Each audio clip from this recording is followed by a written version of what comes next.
വിശുദ്ധ പൗലോസ്ലീഹ എഫെസോസ്കാർക്ക് എഴുതിയ ലേഖനം 4-ാം അധ്യായം 1 മുതൽ 32 വരെയുള്ള വാക്യങ്ങൾ. ഐക്യത്തിന് ആഹ്വാനം. കർത്താവിന് വേണ്ടി തടവുകാരനായി തീർന്നിരിക്കുന്ന ഞാൻ നിങ്ങളോട് അപേക്ഷിക്കുന്നു. നിങ്ങൾക്ക് ലഭിച്ച വിളിക്കും യോഗ്യമായ ജീവിതം നയിക്കുവിൻ. പൂർണ്ണമായ വിനയത്തോടും ശാന്തതയോടും ദീർഘക്ഷമയോടും കൂടി നിങ്ങൾ സ്നേഹപൂർവ്വം അന്യോന്യം സഹിഷ്ണുതയോടും വർദ്ധിക്കുവിൻ. സമാധാനത്തിന്റെ ബന്ധനത്തിൽ ആത്മാവിന്റെ ഐക്യം നിലനിർത്താൻ ജാഗരൂകരായിരിക്കുവിൻ. ഒരേ പ്രത്യാശയിൽ നിങ്ങൾ വിളിച്ചപേക്ഷിക്കപ്പെട്ടതുപോലെ ഒരു ശരീരവും ഒരു ആത്മാവുമാണുള്ളത്. ഒരു കർത്താവും ഒരു വിശ്വാസവും ഒരു ജ്ഞാനസ്ഥാനവുമാണുള്ളത്. സകലത്തിനുപരിയും സകലത്തിലൂടെയും സകലത്തിലും വർദ്ധിക്കുന്നതിനും നമ്മുടെ എല്ലാം പിതാവായ ദൈവം ഒരുവൻ മാത്രം. കൃപവരങ്ങളുടെ വൈവിധ്യം. നമുക്ക് ഓരോരുത്തർക്കും ക്രിസ്തുവിന്റെ ദാനങ്ങൾക്ക് അനുസൃതമായി കൃപ നൽകപ്പെട്ടിരിക്കുന്നു. അതിനാൽ ഇപ്രകാരം പറഞ്ഞിരിക്കുന്നു: അവൻ ഉന്നതങ്ങളിലേക്ക് ആരോഹണം ചെയ്തപ്പോൾ അസംഖ്യ തടവക്കാരെ കൂടെ കൊണ്ടുപോയി. മനുഷ്യർക്ക് അവൻ ദാനങ്ങൾ നൽകി. അവൻ ആരോഹണം ചെയ്തു എന്നതിന്റെ അർത്ഥം എന്താണ്?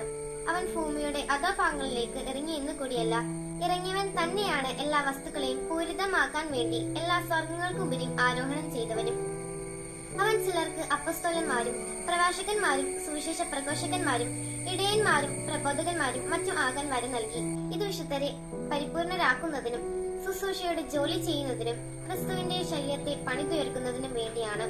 വിശ്വാസത്തിന്റെ ഐക്യത്തിലും ദൈവപുത്രനെ കുറിച്ചുള്ള പൂർണ്ണ ജ്ഞാനത്തിലും എല്ലാവരും എത്തിച്ചേരുകയും ക്രിസ്തുവിന്റെ പരിപൂർണതയുടെ അളവനുസരിച്ച് പക്വതയാർന്ന മനുഷ്യരാവുകയും ചെയ്യുന്നതുവരെ ഇത് തുടരേണ്ടിയിരിക്കുന്നു. നാം ഇനിമേൽ തെറ്റിന്റെ വഞ്ചനയിൽ പെടുത്താൻ മനുഷ്യർ കൗശലം പൂർവ്വം നൽകുന്ന വക്രതയാർന്ന ഉപദേശങ്ങളും കാറ്റിൽ ആടിയൊലുകയും തൂത്തെറിയപ്പെടുകയും ചെയ്യുന്ന ശിശുക്കളാകരുത്. പ്രത്യേക സ്നേഹത്തിന്റെ സത്യം പറഞ്ഞുകൊണ്ട് ശിരസായ ക്രിസ്തുവിലേക്ക് എല്ലാവിധത്തിലും നാം വളരേണ്ടിയിരിക്കുന്നു.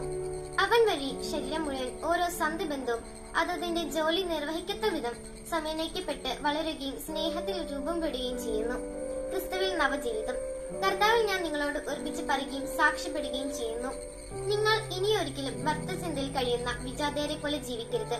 ഹൃദ്യകാഠിന്യ നിമിത്തം അന്യത ബാധിച്ച അവർ ബുദ്ധിയിൽ അന്ധകാരം നിറഞ്ഞ ദൈവത്തിന്റെ ജീവനിൽ നിന്ന് അകറ്റപ്പെട്ടിരിക്കുന്നു. അവൻ മനസ്സ് മരിച്ച് ഭോഗാസക്തിക്ക് തങ്ങളെ തന്നെ സമർപ്പിച്ചു. എല്ലാത്തരം അശുദ്ധിയിലും ആവേശത്തോടെ മുഴുകി. പക്ഷേ ഇതെല്ലാം നിങ്ങൾ ക്രിസ്തുവിൽ നിന്ന് പഠിച്ചത്.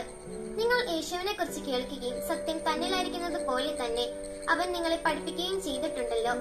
നിങ്ങളുടെ പഴയ ജീവിത രീതിയിൽ നിന്നും രൂപം കൊണ്ട വഞ്ചന നിറഞ്ഞ ആസക്തികളാൽ കലുഷിതനായ പഴയ മനുഷ്യനെ ദൂരെ എറിവിൻ.